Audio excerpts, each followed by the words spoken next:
The rain didn't start with a drizzle. It poured like the sky itself was mourning. I stood there, outside the cemetery gates, soaked to the skin, my fingers curled tightly around the single white lily I'd managed to save from being crushed in the crowd.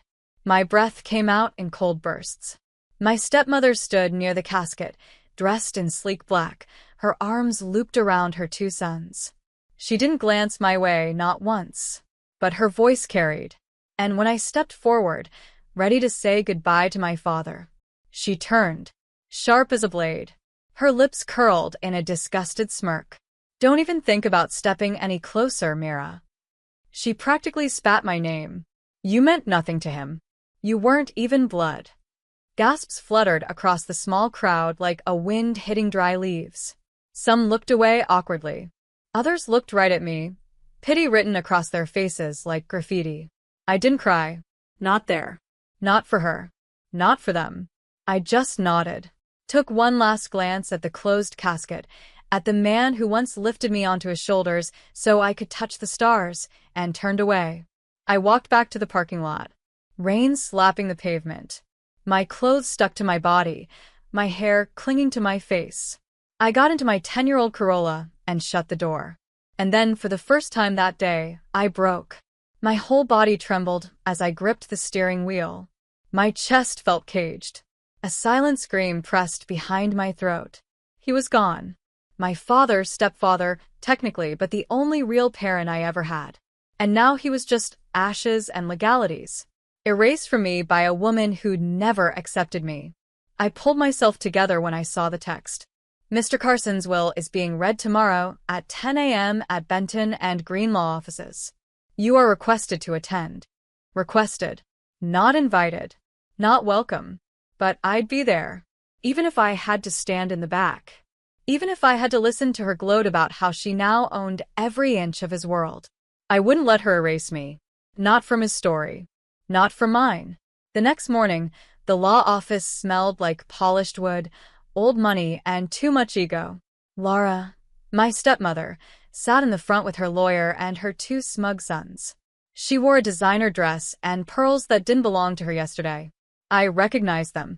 Dad bought them for my birthday dinner last year because I'd admired them in a store window. She met my gaze just as I stepped in and gave a laugh that was more of a snort. "Oh," she came. "Isn't that brave?" she whispered to her lawyer. "Loud enough. On purpose." I said nothing, just sat 2 rows behind. The room quieted when Mr. Davidson, Dad's longtime attorney, entered with a folder tucked under one arm. He was in his 60s, his gray hair neatly combed, glasses perched on his nose, and eyes tired from years of watching families break apart over money. He cleared his throat. "This will was updated 6 months ago by Mr. Jonathan Carson." Laura perked up. So did her sons. They leaned forward slightly. "To my wife, Laura, I leave," he paused, scanning the document. "My sincere wish that she finds happiness and the beach house in Cape Cod." A brief flicker of surprise crossed her face. The beach house? That was it? He continued. "To my stepsons, Ethan and Joel, I leave my vintage car collection. Use it wisely, boys. Don't wreck them like you wrecked your last chances." The room shifted. A few nervous chuckles. Her son's smirks faltered. Then Mr. Davidson looked up. "To Mira Hastings, the girl I raised as my own from the age of 7. The room froze. "I leave all remaining assets, including my shares in Carson Tech, my personal savings, stocks, investments, and primary residence. She is to be the sole executor of my estate and my chosen successor in all family trusts." The glass in Lara's hand slipped. It shattered on the hardwood floor. She looked at the lawyer. Then at me. Her lips parted in disbelief. "This is a mistake. She's not even his real daughter." Mr. Davidson remained calm. "This will was recorded on video. Would you like us to play it?" Silence. Even the air stopped moving. I stood up, my voice steady. "No need. I already know what he thought of me." Laura opened her mouth, eyes wild. But nothing came out. Just a sharp inhale. Outside the building, I sat in my car again. But this time, my hands weren't shaking. The rain had stopped. Sunlight was beginning to break through the clouds. Not revenge. Not gloating. Just peace. But this wasn't the end. The real storm hadn't even started yet. Because inheriting everything from a man you loved while being hated by everyone else who wanted it is never the happy ending. It's just the beginning. The days that followed were a blur of silence and simmering tension.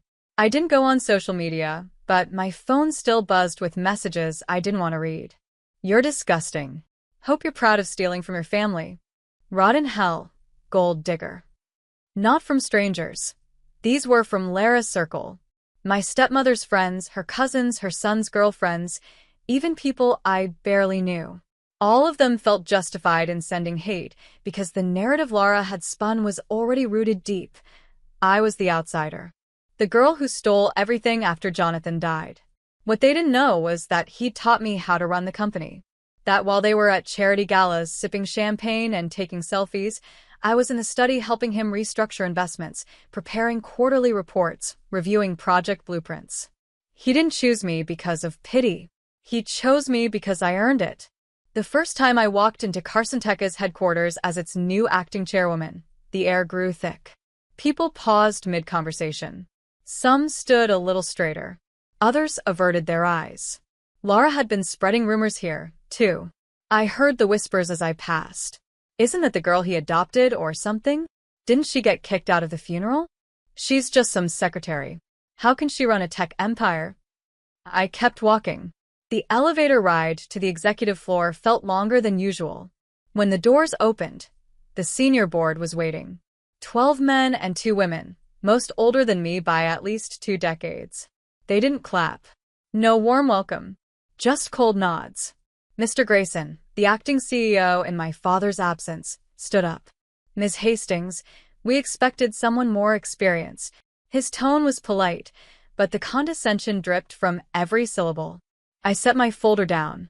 And I expected a company that's not 6 weeks away from breaching a major vendor contract. I replied calmly. He blinked. I flipped open the folder and slid the papers across the table. You've got an operations bottleneck in the Shenzhen partnership. You've delayed payments twice. If we don't fix this now, we'll lose exclusivity on the new chipset. Which means the South Korean firm swoops in. One of the board members finished, leaning forward. I nodded. Exactly. My father didn't raise a fool. And I'm not here to be your puppet. For the first time, silence gave way to interest. That night, I visited his study. Our study now. The one room in the house Lara never touched because it smelled too much like spreadsheets and cigars. I lit the lamp on the desk. Its warm glow wrapped around the dark wood like a familiar embrace. His chair still held the shape of him, like time hadn't caught up yet. As I opened the locked drawer on the right, his private drawer, I found a letter. My name on the front. His handwriting. I opened it slowly. Mira, I know you'll read this when I'm gone. If you're holding this letter, it means I trusted you more than anyone. You were always more than a stepdaughter. You were my compass. My reason. Take the company. Protect it. Grow it. And don't let the noise drown your heart. They'll try to tear you down. Don't let them. You're stronger than you think. Tears filled my eyes, not out of sadness, but because I needed that. More than anything. The next morning, I received an unexpected call from the lawyer. There's one more clause in the will, he said. It only activates if Lara contests the will. Which she did. Publicly. My heart raced. What clause? A video message. Jonathan recorded it specifically to address the matter, if it came to this. Would you like to view it alone? I stared at the floor. No. I want her to see it. I want the world to see it. 2 days later, the entire Carson Tech auditorium was filled. The board, the senior team, media reps, and yes, Lara and her 2 sons seated in the front row with smug faces. The screen flickered. Then there he was, my dad, in a blue sweater, seated in the same study I had just cried in days ago. His voice was steady. If you're watching this, Lara, it means you tried to take what wasn't yours. And if Mira is in that room, it means she fought her way through it all. Lara shifted in her seat, eyes darting around. You married me for comfort. I knew that. But I let you stay because I thought you might grow to love Mira, like I did. You didn't. You bullied her. You excluded her.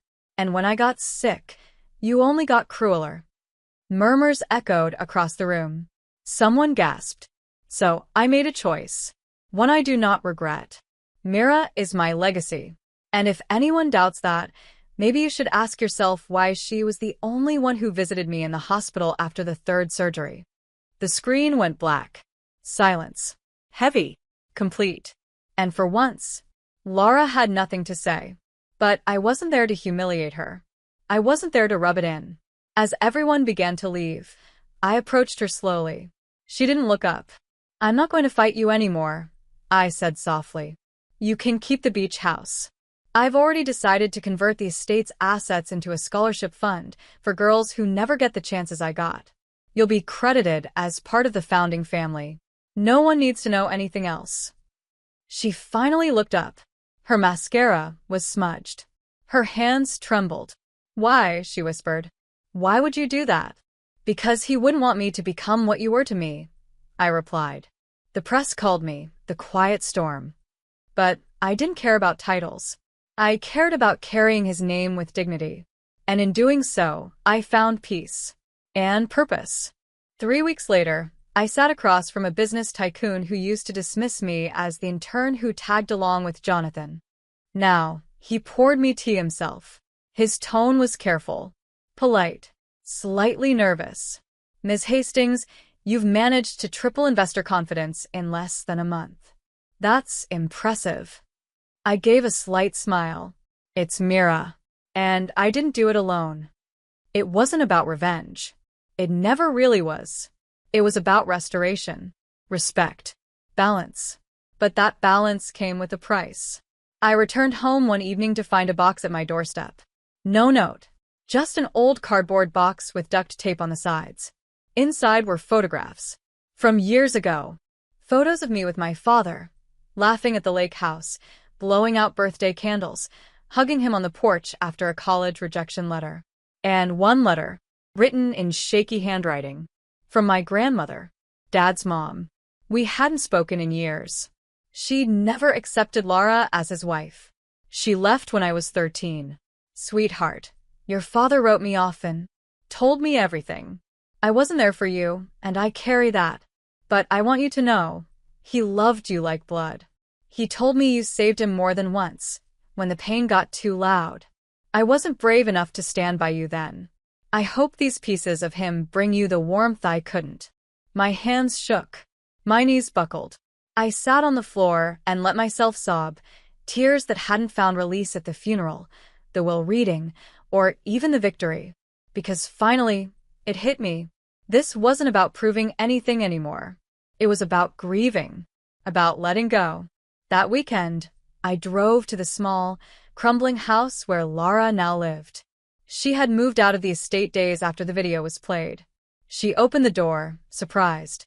She wore no makeup. Her voice cracked. "What are you doing here?" I held up the envelope. "There's something I want to return." Inside was a photo of her and my dad on their wedding day. He looked young, hopeful. She looked radiant and real. She stared at it for a long time. "Why bring this?" she asked. "You could have burned it, or thrown it away." "Because he loved you once," I said gently. "Even if it didn't last the way you hoped, that part of his life deserves to exist." Tears welled in her eyes. She blinked rapidly, clearly overwhelmed. "I was awful to you," she whispered. "And I won't ask for forgiveness. But thank you for this." I nodded. "I'm not here to rewrite anything. Just to stop the bitterness from spreading." That's what he would have wanted. Weeks passed. Then months. I started a mentorship program for underprivileged girls who wanted to enter tech. We called it the Carson Initiative. Every time I stepped into a classroom filled with hopeful eyes and nervous smiles, I felt something inside me shift. I wasn't just protecting his legacy anymore. I was building mine. One afternoon, while visiting a school, a girl around 12 tugged on my sleeve. "Are you really the Mira Hastings? The one who owns that giant company?" I crouched to her level and smiled. "I help run it. But I'm also just someone who lost her dad and didn't know who she was without him. She nodded solemnly. I lost mine too. Do you think they still see us? I swallowed hard. Yeah. I think they do. Especially when we're doing the things they'd be proud of. She hugged me, and for a moment, I felt like that scared, grieving girl at the funeral gates again. But this time, I wasn't alone. I wasn't broken. When Laura emailed me months later, formally through a lawyer, I expected hostility. But her message was short. I heard about the Carson Initiative. If you're ever open to it, I'd like to make a donation in Jonathan's name. Quietly. No credit needed. I stared at the screen for a long while. Then I typed, "Thank you." I think he would have liked that. Some wounds don't need revenge. Some wounds just need light and time. And sometimes, the kindest thing you can do isn't forgiveness. It's choosing not to pass on the hurt. It was almost a year since the funeral. A year since I stood outside the gates, uninvited. A year since Laura dropped that glass in her hand. A year since I sat in my car, soaked and broken, thinking I had no place left. Now I stood on stage at a tech summit in San Diego, presenting the results of a global innovation grant I launched 6 months ago, fully funded by the Carson estate. My heart still thudded when I looked out at crowds. But this time, I didn't feel like an outsider trying to prove something. I felt like someone who belonged. After the applause faded and the flashbulb stopped, I stepped off stage and headed backstage to breathe. That's when I saw Ethan. Yes, that Ethan. Lara's eldest son. My stepbrother. He looked different. Less smug. More human. "You've come a long way," he said, nodding toward the curtain. "You handled all that like a pro." I crossed my arms. "Didn't expect you here. Or that." He shrugged. "I came to see what the fuss was about. Thought maybe you were still the angry, rejected girl with something to prove." He paused, hands in pockets. "Turns out you're not angry. And you don't have anything to prove." I tilted my head. "What do you want, Ethan?" He exhaled. Looked down at his shoes, then back at me. "An apology." That threw me. He didn't wait for a response. "I was cruel to you. Mostly because I hated how he looked at you like you were actually his daughter. I was jealous. And spoiled. And wrong." He looked me in the eyes. "I'm not asking for anything. Just wanted you to know. I see it now." I didn't speak for a while. Then I said, softly, "Thank you. I hope you find something that makes you proud of who you are, too." He gave a small smile and walked away. That night, I sat alone in my hotel suite, watching the city lights flicker outside. I thought about the word legacy. It wasn't about money, or property, or companies. It was about what you leave behind inside people. My dad didn't just leave me his estate. He left me courage, instinct, compassion, and resilience I didn't know I had until I needed it most. A few months later, I received an email from a school in a small Midwestern town. One of the girls in our scholarship program had just been accepted to MIT, the first in her family to finish high school, the first to leave her county, the first to dream big. She wrote, "Thank you for seeing someone like me. No one ever has before." It was like reading my own younger voice. One afternoon, I returned to the lake house. It hadn't changed much. Quiet water, faded deck chairs, the same swing Dad hung from that big oak tree when I was 10. I brought a journal. I opened it and started writing. Not business plans, not strategies, but a letter. To him. Asterisk Dad. I thought winning would feel louder, sharper, but it feels gentle, like you were right behind me the whole time. Thank you for loving me. Thank you for not needing blood to choose me. I hope you're proud of what I'm building. I hope you're watching as I pass it on. You always said I was your best investment. I just wanted to tell you I've finally started to believe that too. Asterisk. Before I left the lake house, I placed the letter inside a mason jar and buried it beneath the oak tree roots. Not because he was there, but because a part of me always would be. 1 year later, I walked into a quiet community center in Brooklyn. We were opening the first Carson Learning Hub, a free tech and mentorship space for girls from underserved areas. No press. No ribbon-cutting ceremony. Just real smiles, real stories, And real change. A little girl with curly hair tugged my sleeve. "Are you famous?" she asked. I knelt down. No. "But someone believed in me once. Now it's my turn to believe in you." She beamed. That was enough. Laura sent a short message weeks later. "I saw the news. The center looks beautiful. Jonathan would be proud." This time, there was no bitterness. No denial. Just quiet peace. I replied with 2 words. "Thank you." On what would have been Dad's birthday, I stood by the lake again. Same swing. Same silence. I didn't cry. I smiled. Because in a world that tried to erase me, I didn't fight back with anger. I built something louder than revenge. I built the life he'd be proud of. And that was the real inheritance.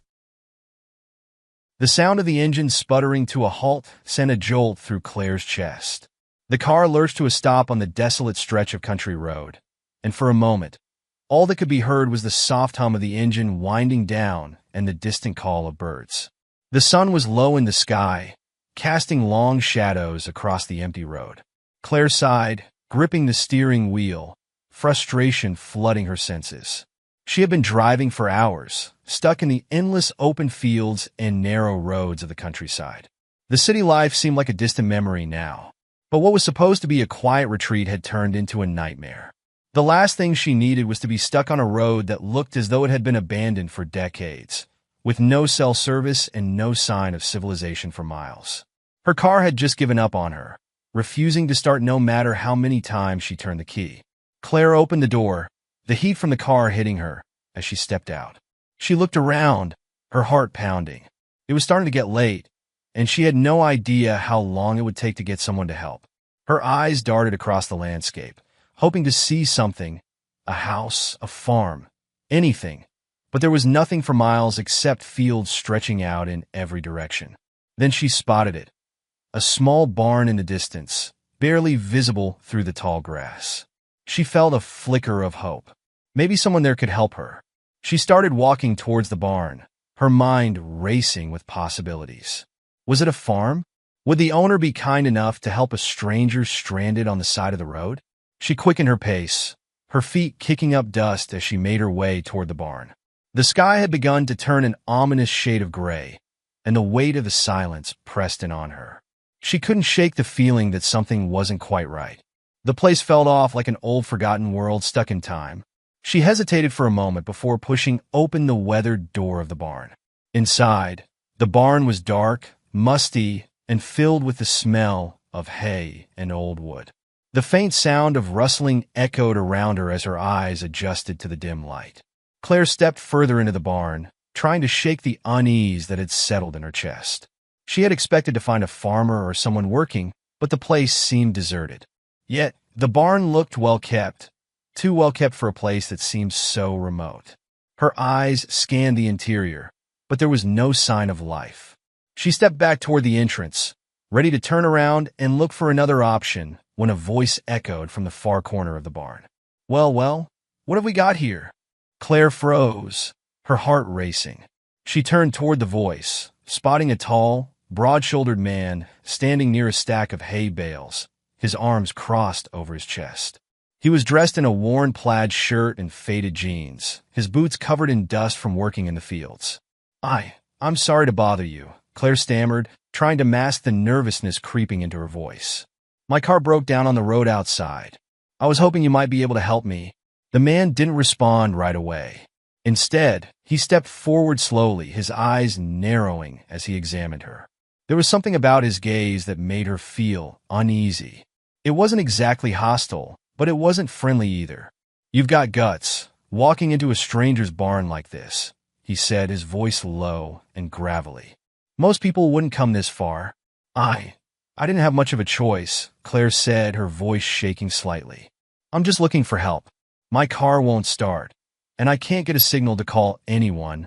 The man seemed to soften a little, but the tension in his stance didn't completely dissipate. "You're lucky you found me. The nearest town's an hour's drive in the other direction. Looks like your car's a goner, then." Claire nodded, relief and anxiety warring in her chest. I don't know what to do. I don't even know where I am. It's just me out here, and I don't want to be stranded here alone."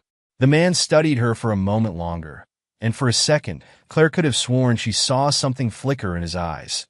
Something unreadable, dangerous even. But then, just as quickly, it was gone. "All right," he said, nodding toward the far side of the barn. "I've got a phone in the house. Come on, let's get you sorted out."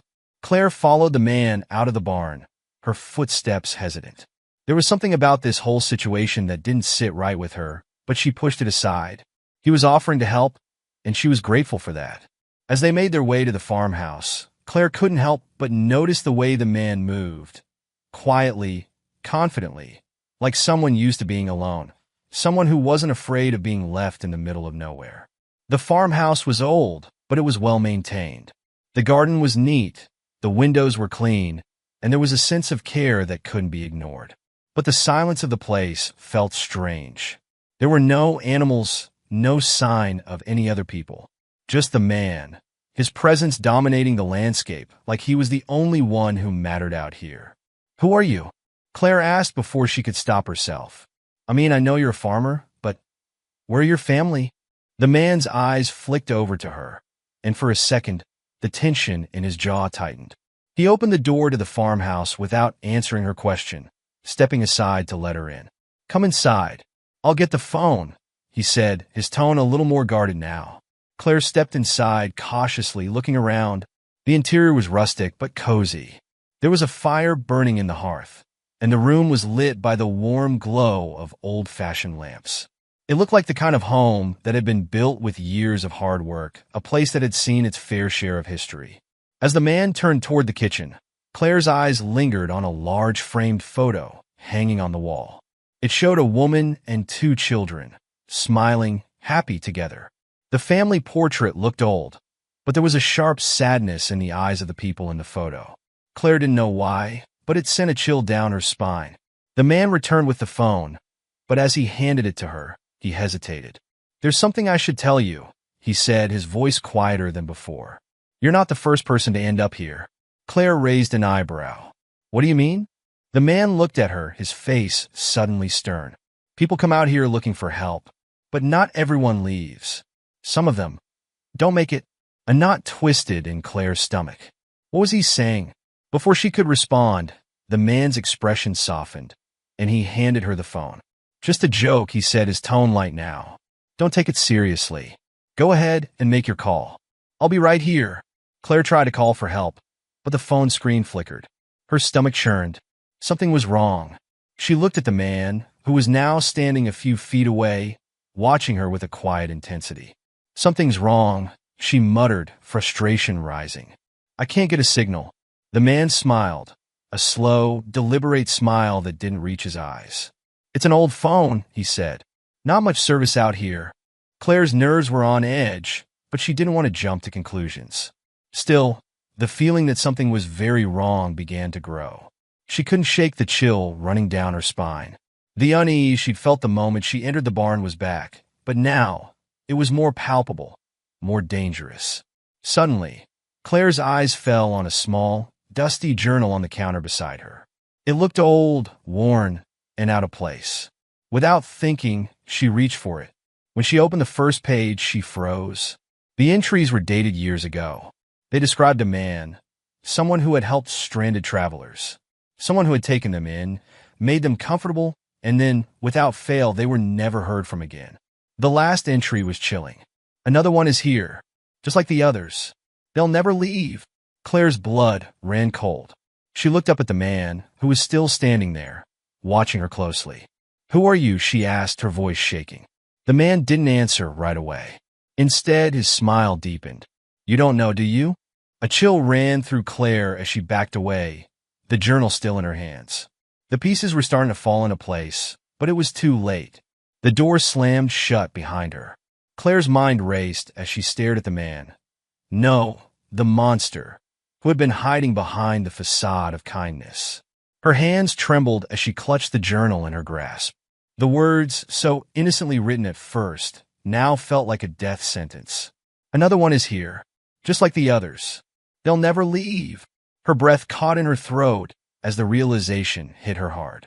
The man took a step forward, his smile never fading. "You should have listened when I told you to go inside," he said softly, almost as if talking to a child who had misbehaved. "But it's too late now. You've seen too much." Claire's heart pounded in her chest. Her instincts screamed at her to run, to get out of there, but her feet were frozen to the floor. The door slammed shut behind her, the sound echoing through the quiet farmhouse. The silence that followed was suffocating. Her gaze darted around the room, searching for any means of escape, but the windows were sealed tight, and the only way out was through the man blocking her path. "Why are you doing this?" Claire whispered, her voice barely audible. "Why?" The man's expression softened just a fraction, as if he was considering her question, but then his smile returned, cold, unfeeling. "It's not about what I want. It's about what has to be done. There are rules, you see, and once you've come this far, you're a part of this place now. It's just how it works." Claire's stomach twisted in fear. The journal's words, "They'll never leave," haunted her. She wasn't going to be the next one to disappear. She couldn't let herself become just another forgotten soul in this forsaken place. But how could she fight against a man who seemed to have control over everything here? How could she escape when every path led to him? You're insane." Claire spat, her fear boiling into anger. "You think you could just trap people here? I won't let you." The man's gaze sharpened, and his smile twisted into something darker. "You don't have a choice. The only way out is death, or becoming one of us." The words hit Claire like a punch to the gut. Becoming one of us. She knew then that the man wasn't just talking about letting her go. He was talking about turning her into something else. Something twisted, something wrong. She had seen the way he looked at her, the way he had studied her when she first entered his barn. It wasn't just curiosity. He had been sizing her up, deciding her fate. Claire felt her throat tighten. "I won't be like the others. I won't stay here with you." Without thinking, she hurled the journal at him, the weight of her fear and fury making her act on pure instinct. But the man simply stepped back, his expression unchanged as the journal flew past him. He wasn't fazed by her outburst. He had long since stopped seeing people like Claire as anything more than pawns in a twisted game. "Why fight it, Claire?" he said softly, stepping closer to her. "You've seen how it goes. You're going to stay here. You'll live here for as long as you can stand it. And when you break, I'll turn you. It's inevitable. Everyone does." Her breath was ragged now, her chest rising and falling in panic. She wanted to scream, to fight, but what could she do against someone who had the power to control this place, this nightmare? "Let me go," she begged, her voice cracking with desperation. "Please, I don't want to be here. Just let me leave." The man shook his head slowly, his eyes never leaving hers. "It's already too late for that. You should have stayed away. But now, you're just like the others, lost in the dark." Suddenly, a flash of movement caught Claire's eye. She whipped her head toward the window, her heart leaping in her chest. A car. For the briefest moment, she saw headlights in the distance, just a glimmer of hope, a lifeline. Someone else was out there. Someone else who could help her. Claire's heart skipped a beat. She couldn't wait another moment. She had to act, and she had to act fast. Without another word, Claire bolted toward the back door. She knew it was risky, but she had to try. She had seen the man's twisted obsession, and she wasn't about to let him make her another casualty in his cruel game. She yanked at the door, her hands shaking as she tried to push it open. It was stuck. No, no, no. She pulled harder, using every ounce of strength left in her. She wasn't going to let him take her without a fight. The door creaked open just enough for her to squeeze through, and she pushed her way out into the night air, gasping for breath. Her legs were shaky, but the sight of the headlights, so close now, gave her the energy to run. She sprinted toward the car, hearing footsteps behind her, loud, fast. The man was coming after her. "Help! Help!" Claire screamed, her voice raw with fear and desperation. The car was just a few feet away now. The headlights illuminated the gravel road, and she saw the driver, just a shadow in the driver's seat. The man behind her laughed a low, mocking sound. "It's too late, Claire. They won't help you." But Claire didn't stop. She was almost there. The car door opened, and Claire hurled herself inside, slamming it shut just as the man reached her. "Drive!" she screamed at the driver. The man's face twisted with rage as he pounded on the window. But the driver, a stranger with a look of confusion and concern, didn't hesitate. He slammed his foot on the gas, and they sped off, leaving the farmhouse and the man behind. Claire collapsed back in the seat, her chest heaving with exhaustion. She looked back, half expecting to see the man chasing them.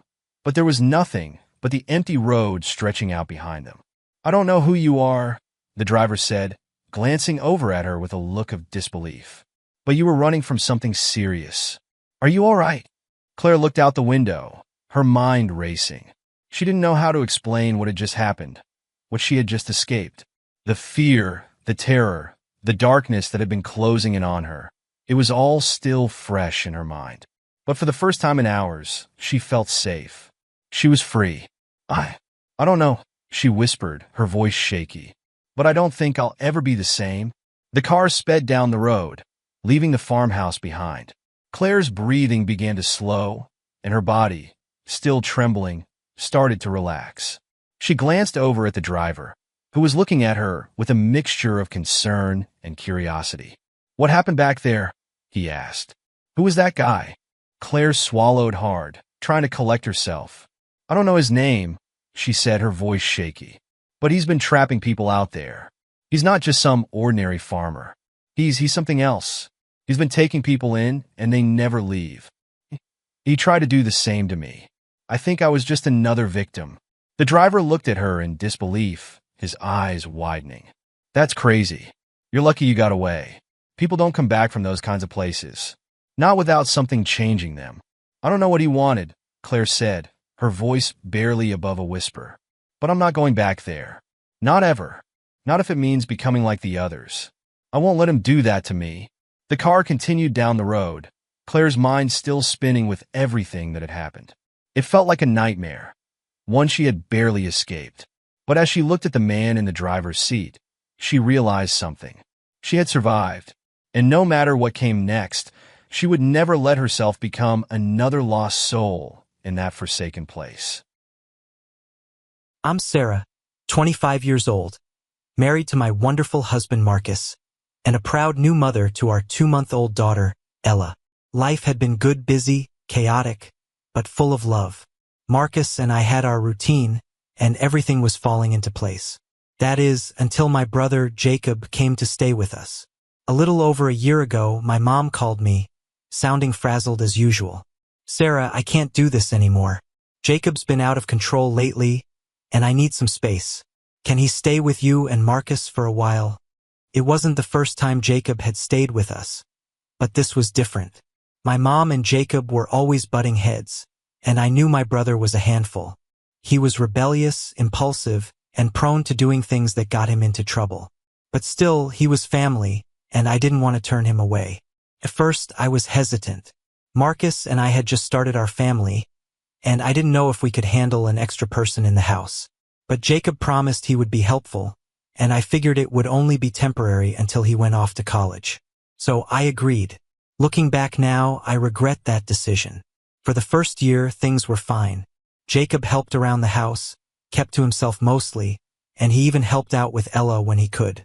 It wasn't perfect, but I was trying to keep the peace, especially for Marcus, who never really understood the tension between me and Jacob. But as the months went by, I started to feel the strain of having him around.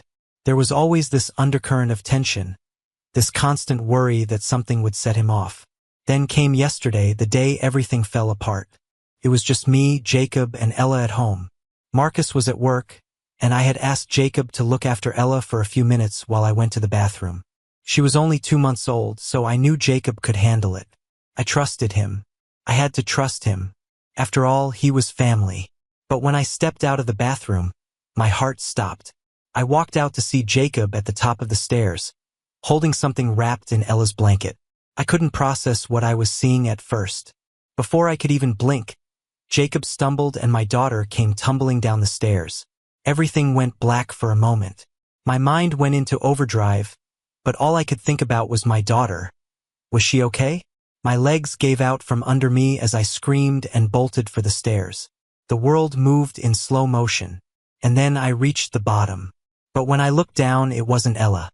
It was a damn baby doll wrapped in her blanket. My breath caught in my chest. The relief was immediate, but then a wave of fury hit me like a freight train. I looked up to see Jacob, standing there cracking up, laughing, as if he just pulled off some brilliant stunt. "I can't believe that worked," he said, barely able to catch his breath from laughing so hard. My mind was blank for a moment. I couldn't process what was happening. He just laughed? He thought this was funny? I couldn't even finish my sentence. The anger and panic surged through me like a tidal wave. "What the hell is wrong with you, Jacob? That was my daughter. You could have hurt her." I was hysterical, shaking, barely able to get the words out as I screamed at him. "How could you do something so stupid? You don't joke about things like that. You don't mess with my daughter's life." Jacob tried to calm me down, but I couldn't hear him. He kept saying it was just a joke, that Ella was perfectly safe and sound in her room. But I couldn't think about that. All I could see was her falling down the stairs like a rag doll. I couldn't shake the image of that for even a second. "You need to pack your things, Jacob," I said through gritted teeth, "and get out of my house. Now." His face turned pale. He tried to apologize, begged me to calm down, but nothing he said could change how I felt in that moment. Couldn't let it go. I couldn't let him stay here anymore. Not after what he'd done. "Please," Jacob cried, his voice cracking. "I didn't mean it. I just thought it would be funny. I didn't mean to scare you. You don't get it," I screamed, tears filling my eyes. "This isn't just a prank. This could have killed her, Jacob. You don't joke about that. Ever." I grabbed my phone and called my mom, my hands shaking with fury. I told her exactly what happened, and her response was not what I expected. "Sarah, calm down. You're overreacting. It was just a prank. Jacob didn't mean any harm," she said dismissively, her voice cool and collected as if it was no big deal. My blood boiled. "I don't care if it was a prank. It was a stupid, dangerous joke. And I'm done, Mom. I'm done with this. Either you come get him or he's out on the street." My mom came to pick Jacob up, but when she left, she called me again. "Sarah, you've gone too far. You're being too harsh on him. He's just a dumb teenager who didn't think it through." The anger flared up again. How could she say that? How could she defend him after what he'd done? Even Marcus, when he came home, agreed with my mom. "He's a dumb kid, Sarah. He didn't mean any harm. You're being too hard on him. He deserves a second chance." I felt betrayed. My own husband, the father of my child, was taking Jacob's side. I couldn't understand it. I couldn't understand why no one saw what I saw, why no one could see how close my daughter came to being seriously hurt. How could they defend that? That night, as I sat alone in the dark, I started to question myself. Was I overreacting? Was I being too harsh? But in my heart, I knew the truth. It wasn't just a prank. It wasn't harmless fun. It was reckless. It was dangerous. And Jacob needed to learn that lesson the hard way. But now I was left with a choice. Did I really kick him out over a prank? Was I in the wrong? In the days that followed, I couldn't shake the feeling of betrayal. My little brother, had crossed a line that I could never forget. I didn't care how old he was, how many times he apologized, or how sorry he said he was. I couldn't let him back into my home after that. Not until he learned what was truly at stake. But my mom didn't see it that way. She kept calling me, telling me I was being too harsh, that I should have given Jacob another chance. I didn't know how to explain to her that this wasn't about forgiveness. It was about responsibility. It was about Ella's safety. She couldn't understand that. And Marcus, well, he was on Jacob's side too. He kept saying that he didn't think I should have kicked him out, that it was just a prank. But I couldn't stop thinking about what could have happened. My daughter, my innocent little girl, could have been seriously hurt. And that was something I couldn't just ignore. I didn't sleep much that week. I couldn't stop replaying the scene in my head, my heart racing every time I thought about what could have gone wrong. But then came the phone call that made everything even worse. The phone call came late in the evening. It was Jacob, his voice filled with desperation and regret. I hadn't expected him to reach out to me so soon after everything had happened. But there he was, calling me like he had something important to say. "Sarah," he said, his voice quiet but trembling, "I've been thinking a lot about everything. And I need to apologize again. I know what I did was stupid. I can't even begin to imagine how you felt when that happened. And I just want to make it right." I didn't say anything at first. I just sat there in the silence, the weight of his words pressing down on me. My heart wavered for a second. I wanted to believe him. I really did. But the memory of seeing Ella's blanket tumble down the stairs, thinking for a split second that it was her, made the anger flare up inside of me all over again.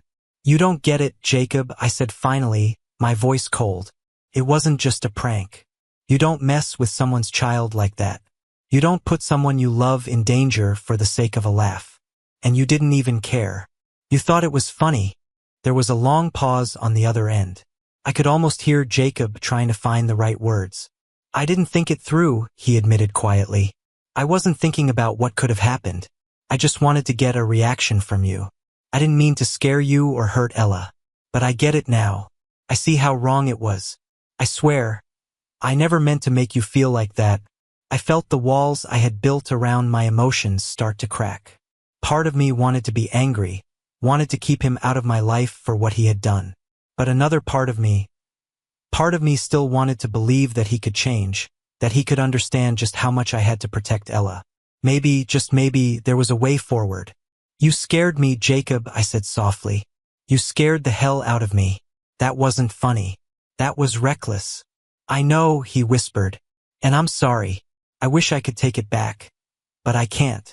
All I can do is prove to you that I've learned from this. I'll do whatever it takes to show you that I've changed." I didn't respond right away. Part of me was still hesitant, still wondering if this was just another empty apology. Could I really trust him again?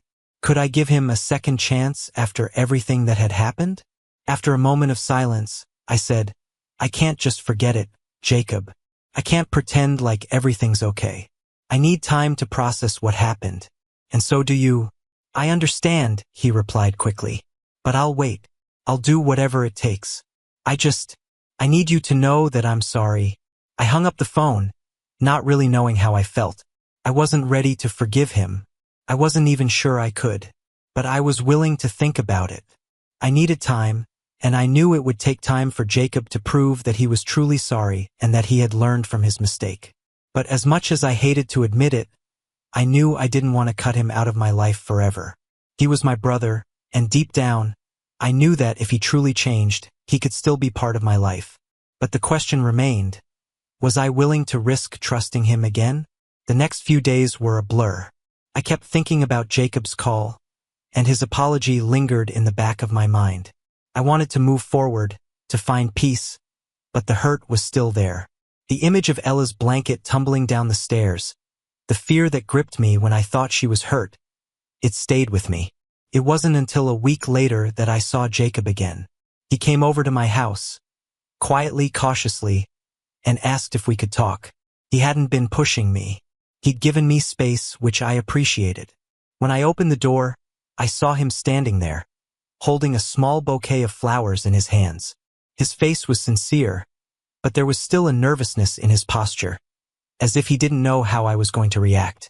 "Sarah," he said softly, his voice full of vulnerability, "I know I messed up, and I know I can't undo what I did, but I want to show you that I've changed.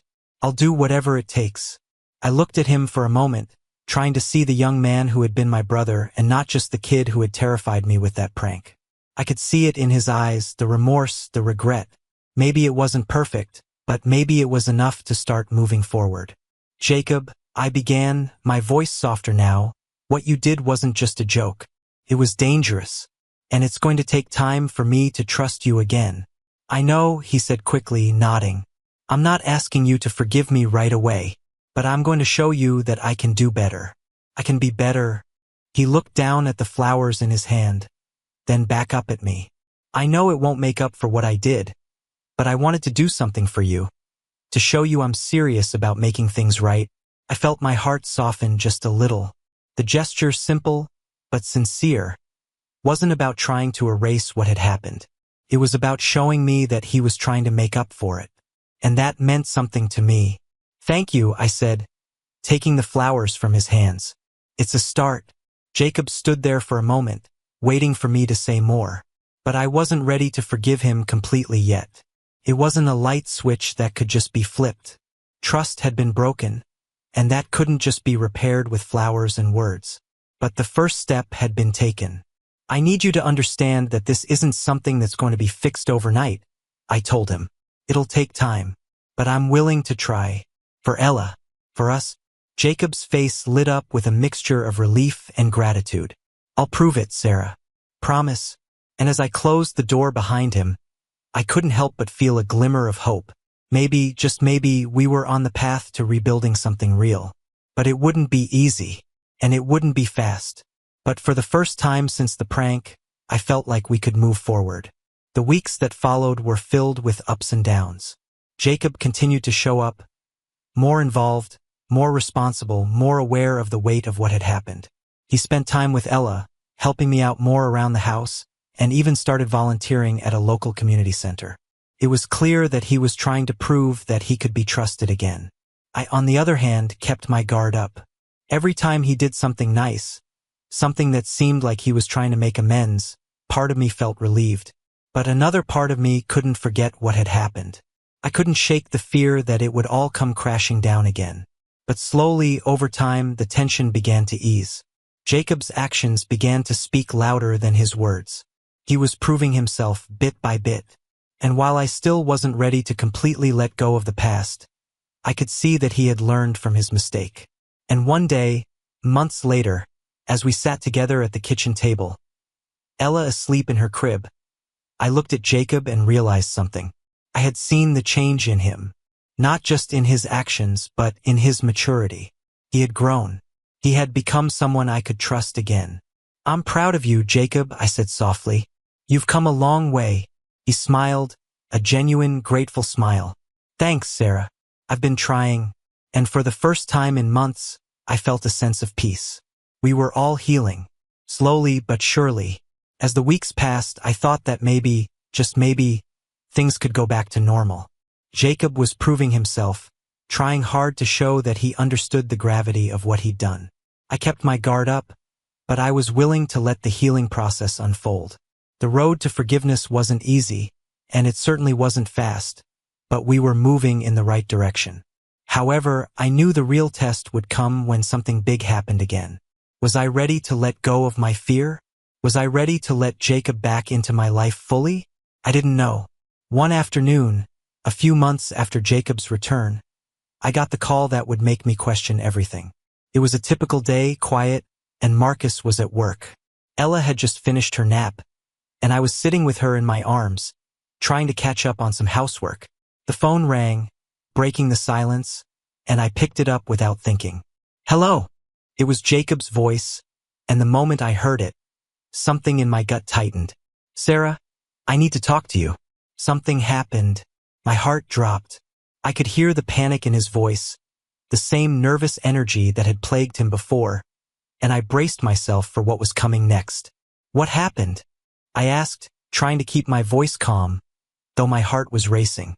I made a mistake. A big one." His voice cracked, and I could hear the regret in every word.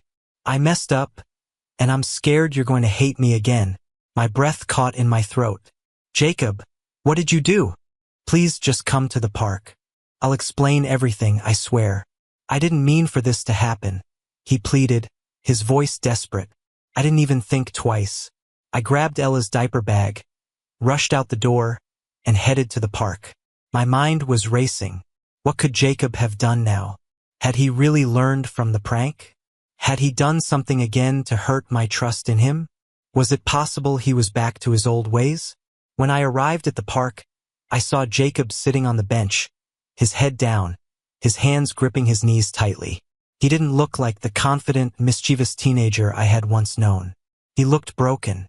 "Jacob," I said softly as I approached, but he didn't look up at first. He just stayed still, as if he were bracing himself for the worst. "Sarah, I screwed up," he said finally, lifting his head. His eyes were red from crying, his face full of regret. I don't deserve your forgiveness, but I need you to know that I didn't mean to hurt anyone again. This time, it's different. I sat down beside him, trying to steady my breathing. What happened, Jacob? What did you do? He paused for a long time before speaking. I was with my friends at the park.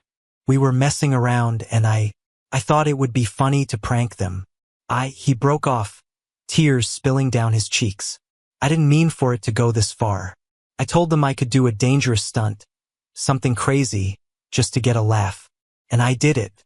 But I almost hurt myself. I fell and they had to help me up. I could have been seriously injured. I felt a wave of relief flood through me, but it didn't last long. Jacob, you're scaring me. That's not just a prank. That's reckless. You can't keep doing things like that. You've got to take responsibility for your actions. I know, he whispered. I know. But this time I realized it. I'm not the same person I was. I'm trying to change, Sarah. I've been working on myself. I'm not the same reckless teenager I was before. The vulnerability in his voice struck me hard. It wasn't just that he was apologizing again. It was the way he had admitted his mistake. The way he was taking responsibility. He was growing. Maybe not in a perfect, linear way, but he was taking steps forward. The realization hit me like a wave. I had to trust him again, at least a little. If he was truly trying to change, then I had to believe in that change. I had to give him the chance to show me. I'm scared to trust you again, Jacob, I said, my voice shaky with emotion. But I see that you're trying. You're not perfect, but no one is. If you keep proving that you're learning from your mistakes, we can work through this. But you've got to stop making reckless decisions. You can't keep doing this. I promise, Sarah, he said, his voice filled with sincerity. I won't mess up again. I can't. I won't let you down. As I looked at him, I realized that forgiving him wasn't about forgetting what happened. It wasn't about pretending that everything was fine. It was about giving him the opportunity to prove that he could grow, to prove that he could make better decisions. And maybe that was all I could ask for. I believe you, I said, my voice trembling. But this is your last chance, Jacob. I'm giving you this one shot to make things right. Jacob nodded, his eyes filled with gratitude. Thank you, Sarah. I won't let you down. After that day, Jacob made a conscious effort to prove that he was serious about his growth. He stayed focused on his responsibilities and became more involved in family activities. Marcus noticed the change too. There was a sense of respect in the air that hadn't been there before, a quieter, more thoughtful version of Jacob. It wasn't perfect.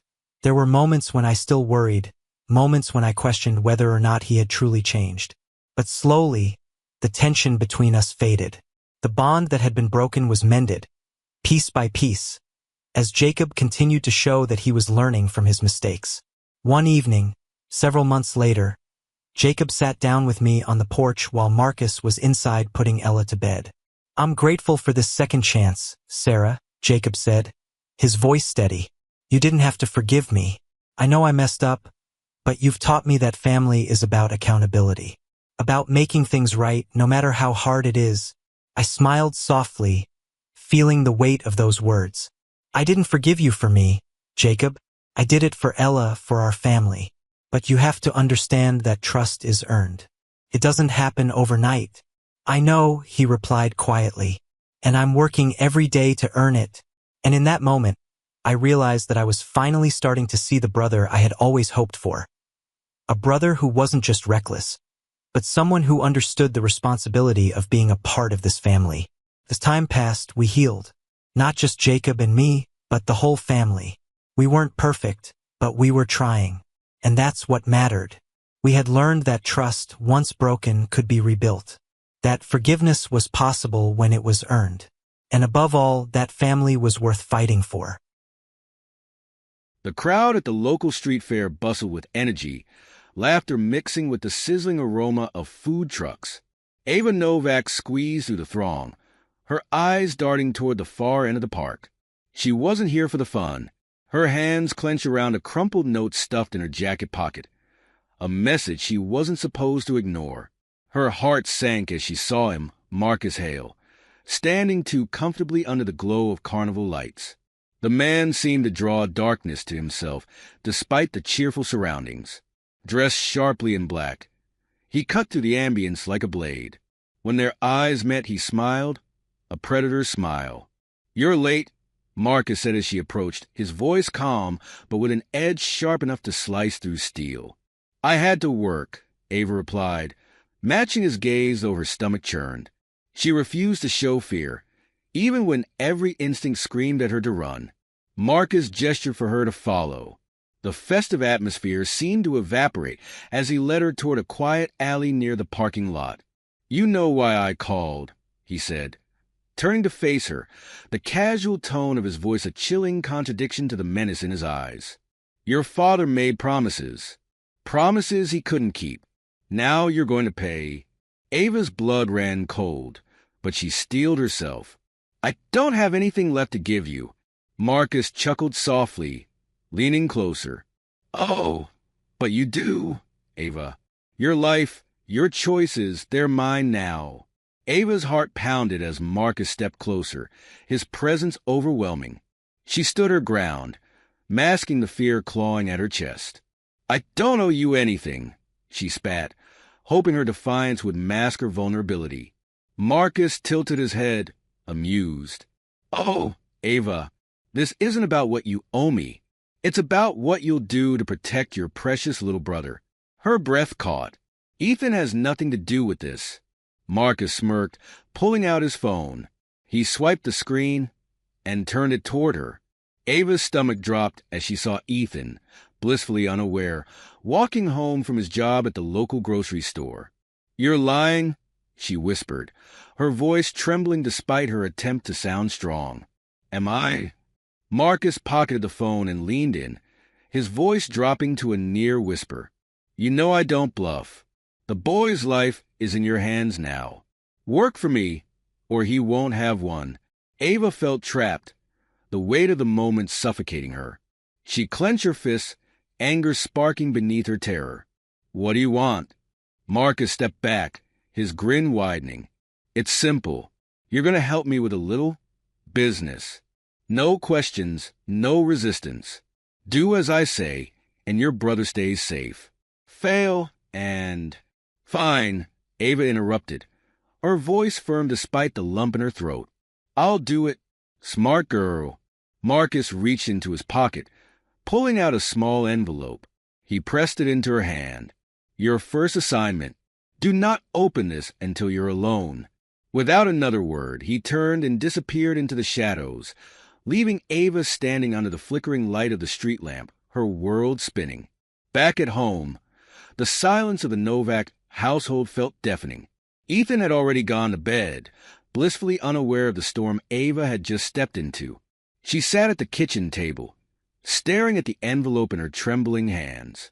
When she finally tore it open, her heart sank. Inside was a photograph of a man in his late 30s and an address scribbled hastily on a note. Underneath it were chilling instructions: get close, get the intel, report back in 3 days. Ava pressed her palm to her forehead, panic washing over her. She didn't know who the man was or why Marcus wanted her involved, but she couldn't refuse. Ethan's life hung in the balance. The next morning, Ava stood outside a nondescript office building, clutching a stack of resumes. She'd followed Marcus's instructions, applying for a temp job at the company where the man from the photo worked. Every fiber of her being screamed that this was a bad idea, but she couldn't think of another way out. The receptionist gave her a once-over and gestured for her to wait. Minutes later, a tall man with sharp features and a confident stride approached her. It was him, the man from the photo. "Ms. Novak," he asked, extending a hand. "I'm Julian Gray. We've been reviewing your application, and I think we could use someone like you on our team." Ava forced a smile, shaking his hand. The warmth of his grip felt at odds with the cold dread in her stomach. "Thank you," she replied, keeping her voice steady. "I'm ready to start right away." Little did Julian know, Ava's presence in his life wasn't by chance. Over the next 2 days, Ava's unease grew. Julian was nothing like she expected. He was kind, approachable, and deeply invested in his work, which seemed to center on social outreach programs. The more she learned about him, the less he fit the mold of someone who would be on Marcus's radar. But Ava's orders were clear. She was to monitor him, gain his trust, and deliver information back to Marcus. On the third day, Marcus called. Well, his voice was as sharp as ever. "There's nothing," Ava said quickly. "He's harmless.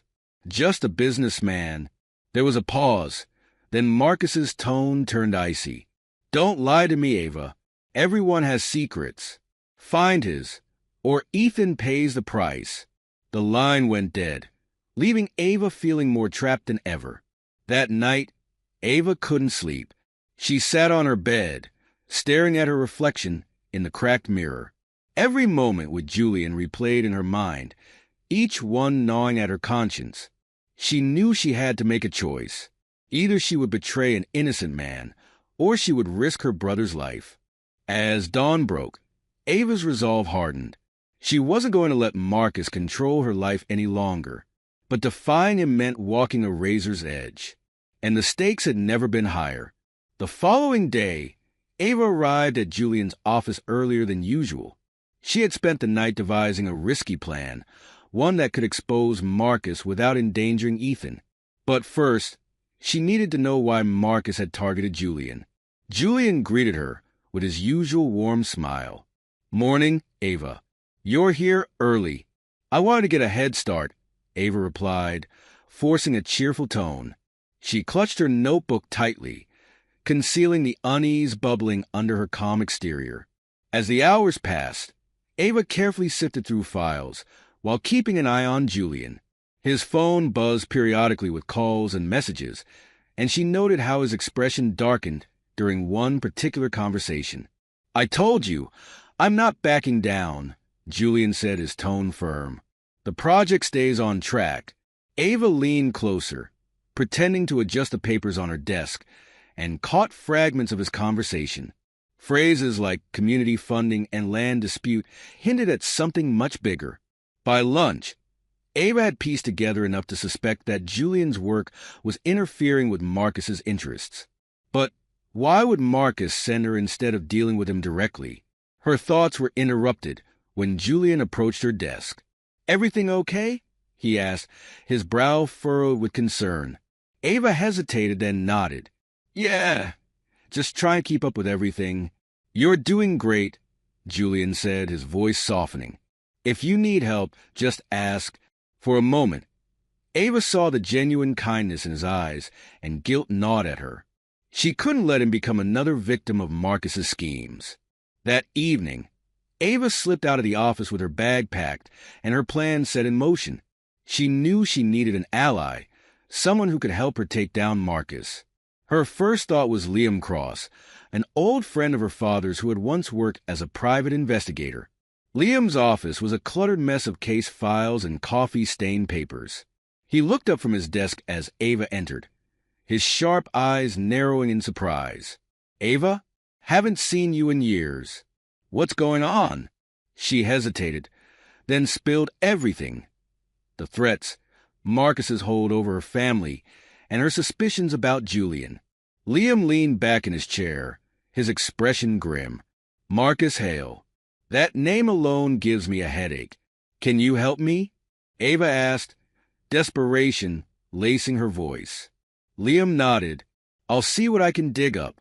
But you need to be careful, Ava. Marcus isn't the kind of man you cross lightly." Over the next few days, Ava played her part at Julian's office while secretly working with Liam. The more she uncovered about Marcus's operation, the clearer the stakes became. Marcus wasn't just extorting Ava. He was using her as a pawn in a much larger game. Liam discovered that Marcus had been pressuring local businesses to sell their land for a shadowy development project. Julian's refusal to comply made him a target. One night, Ava received a call from Liam. "I've got proof," he said. "Financial records, deals gone bad. Everything that ties Marcus to his crimes. But it's not enough. We need something bigger to nail him." Ava's mind raced. The only way to truly bring Marcus down was to get evidence directly from him. It was dangerous, but she was out of options. The next time Marcus called, Ava was ready. "Did you find what I asked for?" he demanded. "I found something better," Ava replied, keeping her voice steady. "Julian's on to you. He's planning to expose everything." There was silence on the line, then a low chuckle. "Is that so? Then I guess it's time I paid him a visit." Ava's stomach churned. She had just set the final phase of her plan into motion. That night, Marcus's black SUV pulled up outside Julian's office. Ava watched from the shadows as Marcus and two of his men entered the building. Her heart raced as she texted Liam, "He's here. Be ready." Inside, Marcus confronted Julian, his demeanor cold and threatening. "You've been a thorn in my side for too long," Marcus said, his voice dripping with malice. Julian stood his ground. "I'm not afraid of you, Marcus. You can't bully everyone into submission." Ava slipped into the building, her phone's camera rolling as she recorded the encounter from the hallway. Liam had alerted the authorities, but it was up to her to make sure they had irrefutable evidence. The confrontation escalated as Marcus revealed his true intentions, detailing his plans to strong-arm Julian and take control of his projects. Ava's heart pounded as she captured every word. But just as Marcus turned to leave, one of his men spotted her. "She's recording," he shouted.